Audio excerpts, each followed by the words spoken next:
PHP.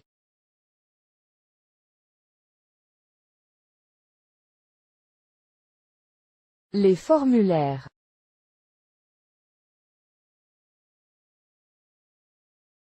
Envoyer des fichiers depuis un formulaire. Je vais commencer par le HTML tout simplement. Donc je vais faire une balise forme. Et sur cette balise forme, je vais la mettre en méthode post. Et pour l'instant, donc je mets pas d'action, hein, je vais faire mon traitement dans le même fichier. Et pour l'instant, je vais rien mettre de spécial.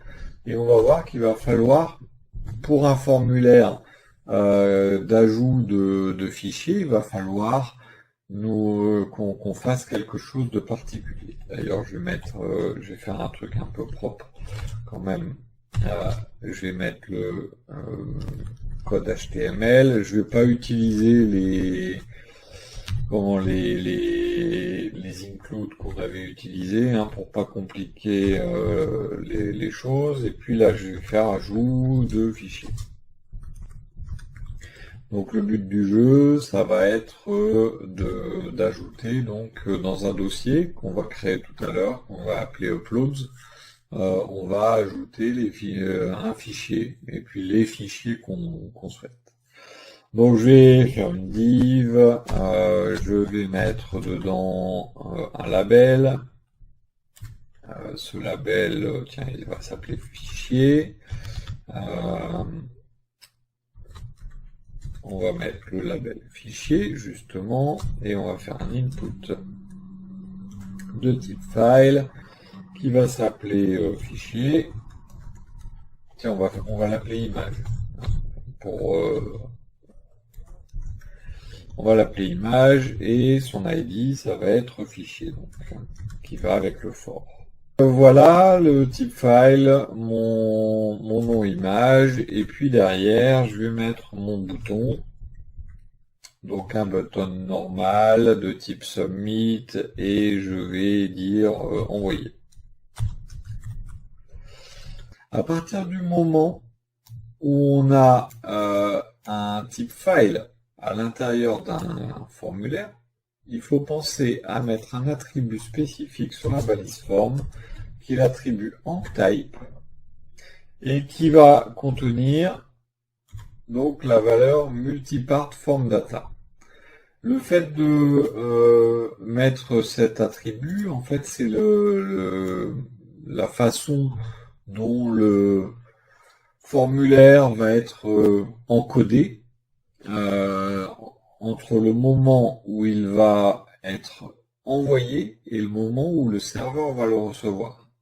Et pour pouvoir envoyer des fichiers, il faut qu'on ait un type form data qui soit mis en place de façon à ce que les fichiers soient envoyés. Et donc si vous avez deux champs avec l'un qui s'appelle image et l'autre qui s'appelle fichier, eh bien plutôt que de faire plusieurs champs de type file, vous pouvez ici mettre la propriété multiple qui va vous permettre de faire une sélection multiple de données. Il faut lui dire qu'il y en a plusieurs en mettant un tableau. Donc j'enlève la version multiple. On vérifie si un fichier a été envoyé. Donc pour savoir si un fichier a été envoyé, on va vérifier si notre variable $files existe. $files, hop là. $files. Donc et surtout donc l'index à l'intérieur image. Donc c'est le name qui est dedans. Donc si on a $files image et que $files hop, image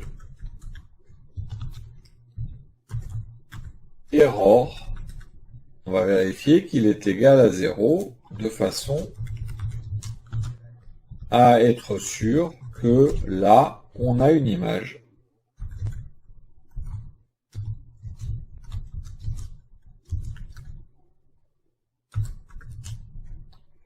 On a reçu l'image.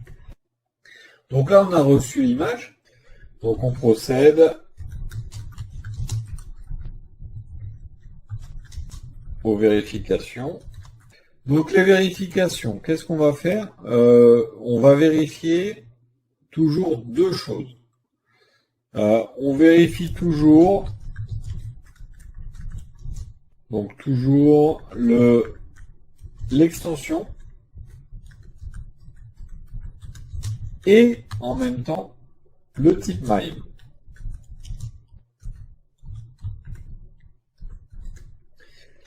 C'est que on va créer un tableau, tiens, $allowed, autorisé.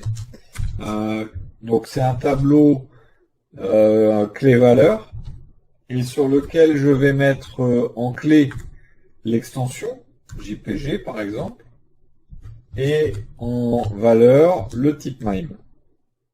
Donc ça va être image / JPEG.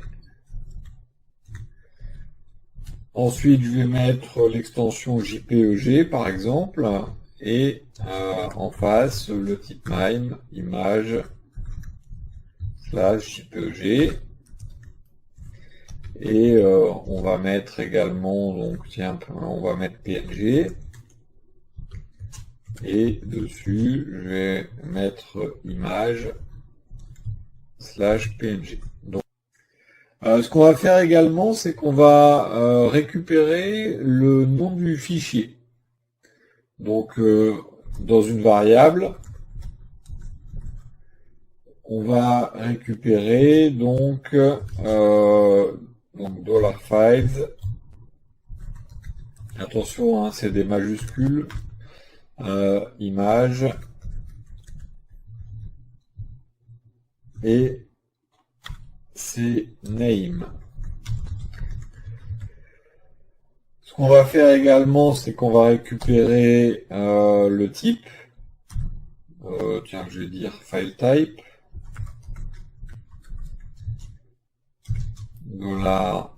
$files image et donc c'est type. C'est le type MIME.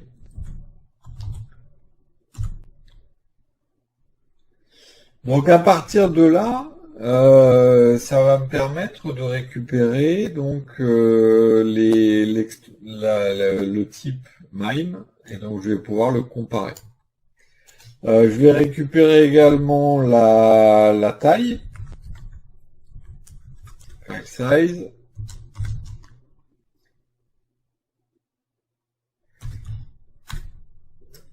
Image et je récupère donc size, la taille. Donc je vais faire un $extension et donc pour récupérer l'extension, on a une fonction qui s'appelle passInfo. PassInfo, on lui donne le nom du fichier, donc c'est notre file name. Donc $filename, et on lui dit de ce fichier tu extrais avec passInfo, tu extrais, donc on peut avoir le nom du dossier, le nom du fichier de base, le nom du fichier lui-même ou le nom de l'extension. Donc on va vérifier if. Et donc on va faire, on va vérifier, alors je vais mettre un commentaire, on vérifie l'absence de l'extension dans les clés. de $allowed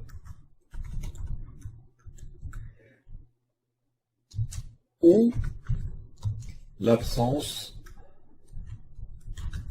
du type MIME.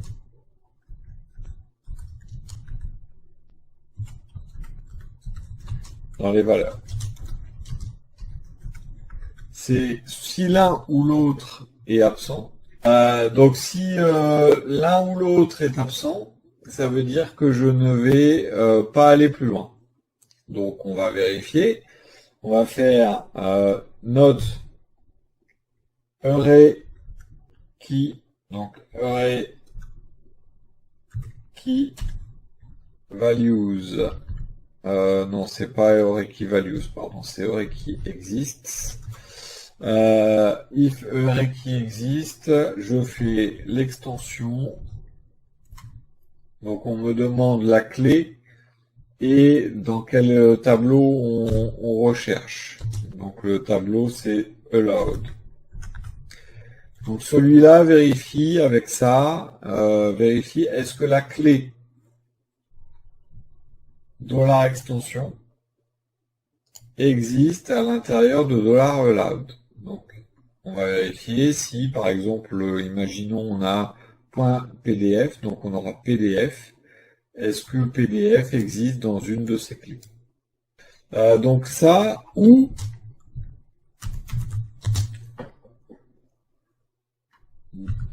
not in array, pas dans le tableau.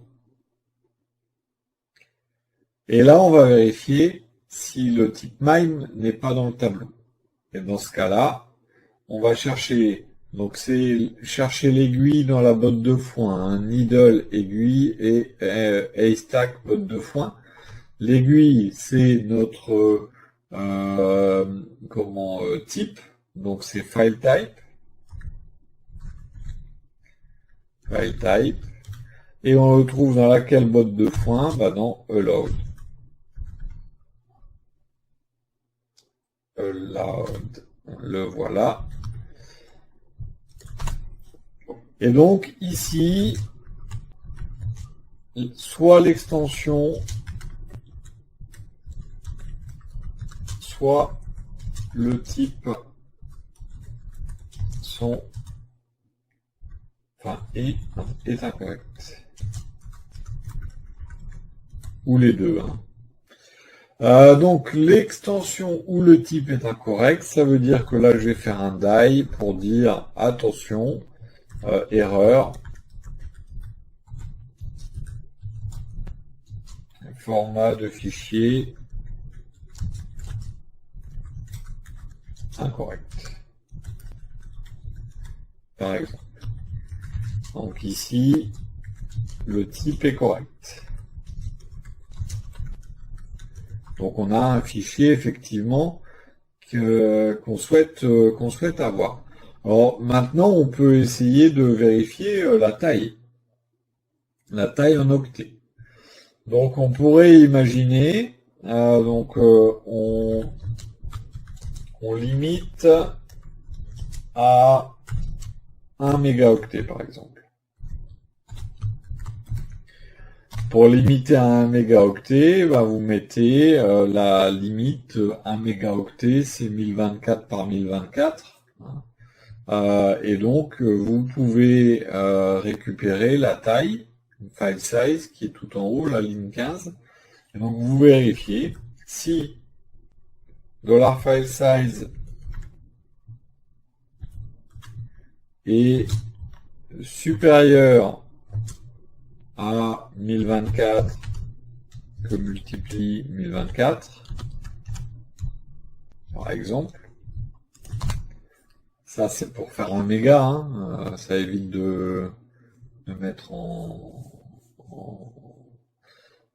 fixe. Eh bien, là, dans ce cas-là, on peut faire un die, fichier trop volumineux. Donc, on génère un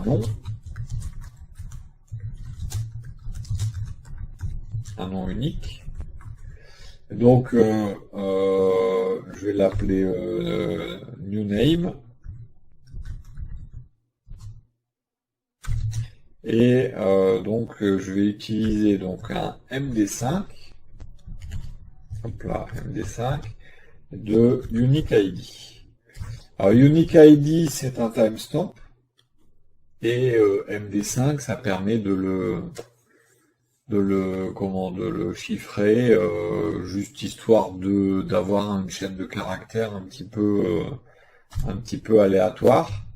De cette façon-là, en mettant ça, vous avez un nom de fichier qui va être généré de façon automatique. Maintenant, je vais générer le chemin complètement, le chemin d'accès complet à mon fichier, puisque ce chemin d'accès va être utile pour savoir à quelle destination on doit aller le mettre. Donc on génère le chemin complet. Alors donc ce que je vais faire maintenant, c'est que je vais créer le chemin. Donc je vais l'appeler new file name. Le file name, c'est le chemin et le nom complet. Donc je vais partir d'une constante magique qui s'appelle dir. Constante magique dir qui correspond au dossier dans lequel je me trouve. /uploads. Donc je peux mettre $newName $extension.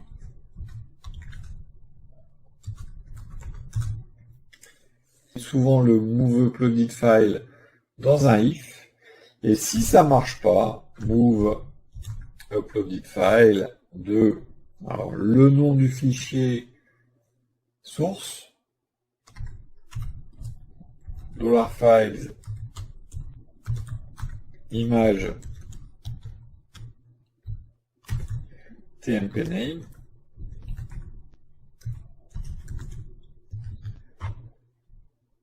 et le nom du fichier destination $new file name. Eh bien, si ça marche pas, j'ai mis le point d'exclamation devant. On peut faire par exemple un die, l'upload a échoué. L'upload a échoué.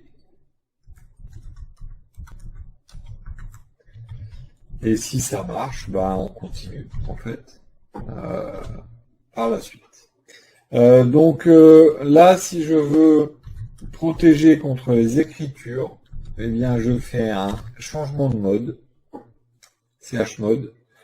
Je mets mon nom de fichier, new file name, et je vais lui dire, chmod ça marche avec c'est de l'octal, hein.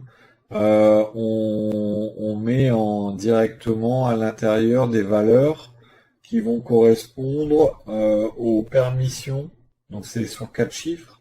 Là par exemple, si je mets 0777, ça voudra dire que tout le monde a le droit de lire, écrire et exécuter. Donc si je mets ici le premier chiffre, enfin après le 0, le premier chiffre c'est le propriétaire, le deuxième chiffre c'est le groupe et le troisième chiffre c'est le visiteur. C'est l'anonyme. Donc on peut en général mettre 644. Ça veut dire que 6 j'ai lecture, écriture, j'ai le droit d'écrire et de lire, alors que les autres n'auront que le droit de lecture. Donc là, en mettant ce chmod directement sur votre fichier, une fois qu'il aura été uploadé, eh bien, il va être protégé. Il ne pourra pas être exécuté. Il ne pourra être que lu. Et donc, si le fichier contient un script, par exemple, eh bien, le script sera juste affiché et il ne sera pas exécuter dans votre dossier Uploads. Donc voilà. Une fois que vous avez fait ça, vous avez vraiment votre fichier, votre formulaire de base. Vous avez donc la partie vérification pour les fichiers. C'est tout. Si vous voulez rajouter par exemple le support des PDF, eh bien vous ajoutez ici PDF et le type MIME application /PDF. Et bien sûr, il va falloir autoriser avec le htaccess le PDF.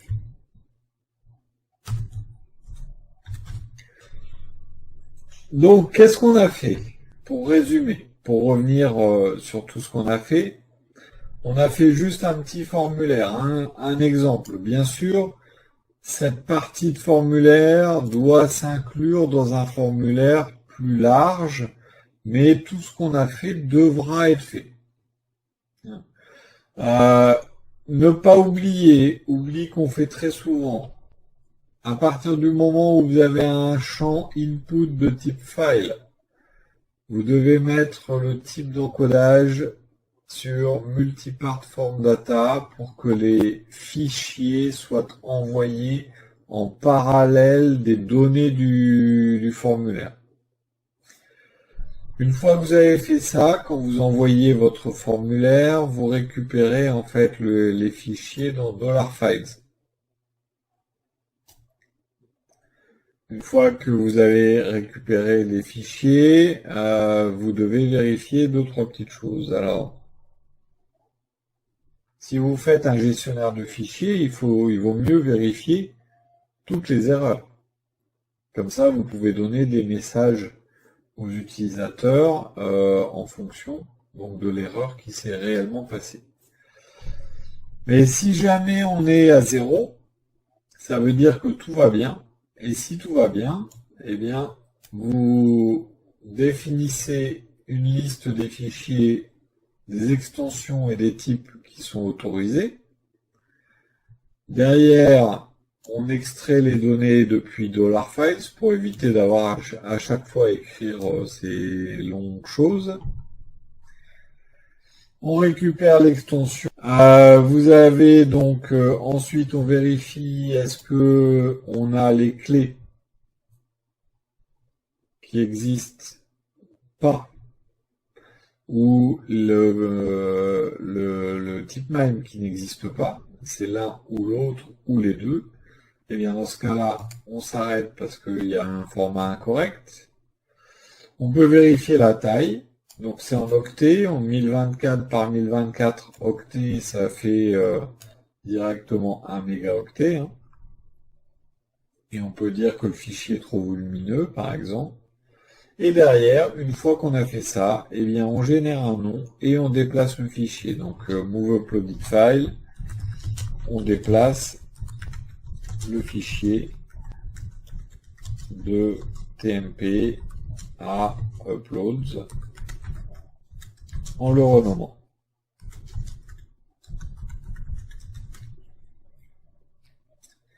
Vous faites votre move uploaded file. Si jamais il renvoie false parce que ça a échoué, eh bien il dira que l'upload a échoué. Et derrière, ici, on interdit l'exécution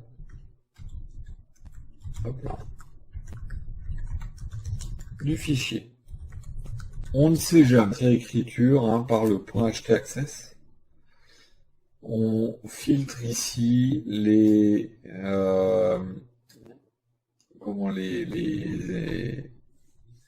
extensions autorisées. Donc en fait la condition pour faire l'écriture forbidden, c'est de dire qu'on n'a pas PNG ou JPEG ou JPEG ou PDF. Donc le point d'exclamation et donc il exclut ça. Et donc, on réécrit et on met un forbidden si on n'est pas dans un de ces cas.